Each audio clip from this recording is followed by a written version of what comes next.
Hi, I'm James Kelly, owner of Citadel Brazilian Jiu Jitsu, and I got with me here Joe Lestina. He's been a law enforcement officer for over 20 years here in Iowa, and he owns a Brazilian Jiu Jitsu school in Madison, Iowa. So, tell me, Joe, why do you train? Yeah, I appreciate James for the opportunity to come in. One of the reasons that I personally train is I owe it to my family. I owe it to myself to go home. At the end of my shift, I know when I walk through the doors at my house, I have to have the ability to be alive. And the only way I can really do that is the process of training Brazilian Jiu-Jitsu on my off time, on my spare time, because the statistics show that law enforcement agencies throughout the United States of America don't really have the ability to train people every single in every facet that they have. So we got about 8 hours to 16 hours a year that we train, and I know that's just not enough. So I train every single day that I have an opportunity to know at the end of my shift I'm going to go home. That's awesome. I mean, I've worked with a lot of law enforcement officers. I received my Brazilian Jiu-Jitsu black from a cop in Philly. I'm here in Iowa now, and we've had Citadel Brazilian Jiu-Jitsu open as a school here for 1 year now, and to basically celebrate that 1 year, I wanted to do this free law enforcement seminar for cops in the eastern Iowa area, or really for whatever law enforcement officers want to come by and get some training.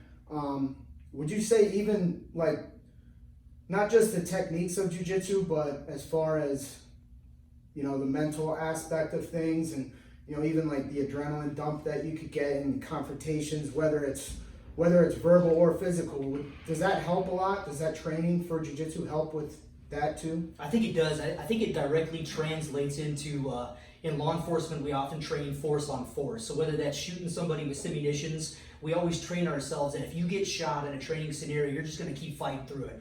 Brazilian Jiu-Jitsu, every time you step on the mat, you're going to go against people, and you're going to continually to sharpen your own edge, your own sword, to be able to fight through submission. So one of the biggest problems I have with guys in law enforcement that say, hey, I don't want to train, is it's the ego. They don't want to walk through the doorway, and they don't want to get beat up by somebody who weighs 135 pounds, and they're just a small person, but they use immense amounts of jiu-jitsu technique.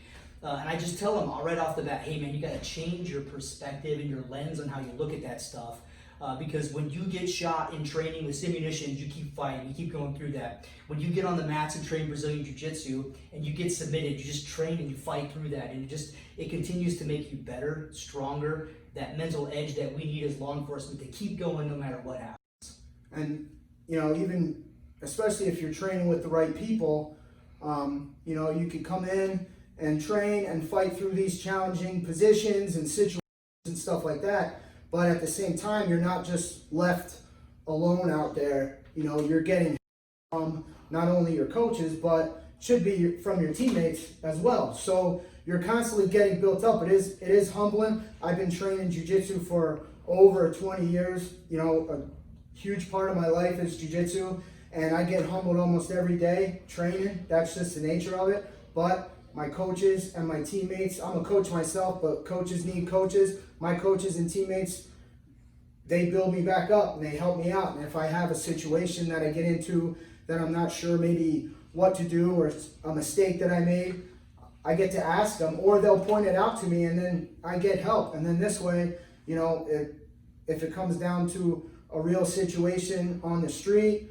fight, or anything like that, you know, it's going to pay off, even just like those problem solving type of things regarding jiu-jitsu. It just makes you a lot calmer in the chaos of, you know, maybe a real fight in the street. And with law enforcement, it's, you know, the stakes are obviously way higher, and you guys are putting yourself, I mean, it's kind of easy to avoid a fight on the street if you're just a regular person, but for law enforcement, you're putting yourself in harm's way by choice every day. So, you know, it makes a lot of sense to actively pursue jiu-jitsu so that you can keep that, you know, just keep that brain firing on all cylinders, and get your body firing on all cylinders, where it's like you're getting in great shape, and you get that kind of focus that you'll have if someone tries to grab your gun, things like that, you know. Even I know you told me a statistic that you had where even it was pretty crazy. It was like over 90% or something like that. If somebody grabs your gun, So the statistic goes like this: if we in law enforcement, if we lose or get dispossessed of our firearms, a huge percent, over 90% of the time that we get dispossessed, we're either beaten or shot and killed with that firearm. So for me, I take this statistic home very seriously because I know I can't lose my gun, I can't lose my weapon, and I know I've got to fight to be able to keep that at all costs, because I know that it's just too much is at risk if I lose that firearm. And so that's one of the primary reasons we go back to Brazilian Jiu-Jitsu is we know that if we can defend ourselves in a controlled environment where the training is good, your partners help you get better every single day, those situations to be able to handle yourself if you get into a force-on-force situation where somebody goes for your weapon or grabs your weapon, you have the ability to fight. And we fight in training for 5 to 6 minute rounds for 15 to 20 rounds in a row just to keep going and fighting. Yeah. The average person that's going to fight us in law enforcement doesn't do that. They don't train like that. And so we train ourselves to get ready for those crazy bad situations. So, and you've worked with probably a decent amount of police officers, I'm sure, over the years. You've been training a long time. You've had a school. What do they say about their Brazilian Jiu-Jitsu training when they do decide to take their first class, and then even better, they decide to continue with their training and actually like, hey, let's get good at jiu-jitsu. Let's put the time in. What do they say about the benefits of jiu-jitsu? Yeah, you've heard. Personally, we've got about 5 to 15 guys that train with us, whether they're in law enforcement or corrections. And every single one of them that keep coming back through the doorway just tell us that it just provides so much confidence and ability to go into using jiu-jitsu like they use verbal jiu-jitsu. So they know that they have the confidence not to have to fight.